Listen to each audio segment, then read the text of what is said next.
Guys, good afternoon. Ayan na guys ang mga bunga ng kalamansi. Namumulaklak. Ayan, namumulaklak na siya.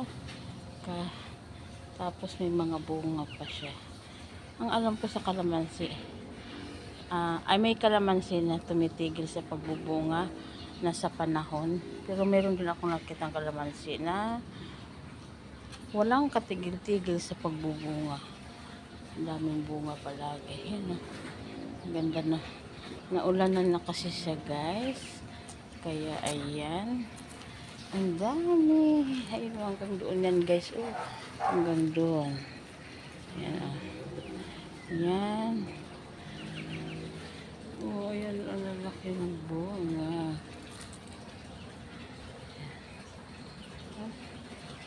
Yun. Dami. Nakakatuwa.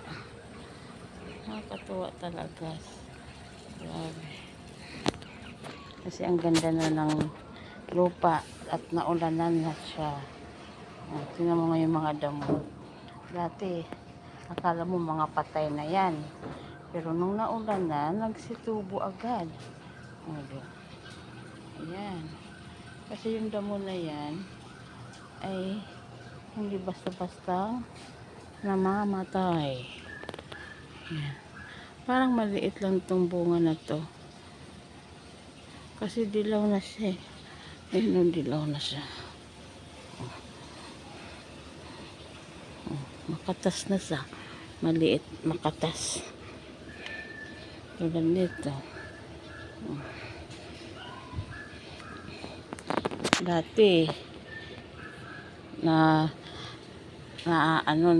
agad yung mga bunga niya yan kasi iilan pa lang, pero ngayon ang dami na.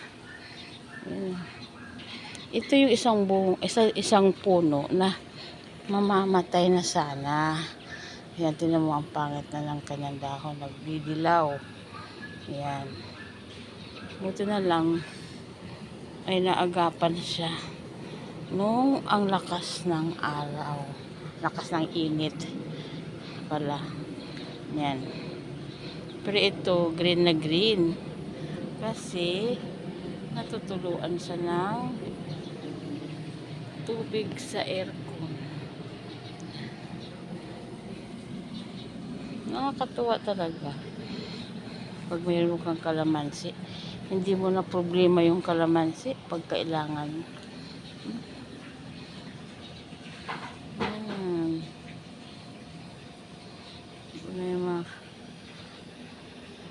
Nakakatuwa. Pero alam nyo pa guys, ang dami na ditong binunot. Kasi mga tanim lang, binili lang to ng parang may bunga na sa parang markot, kung tawagin na markot na siya.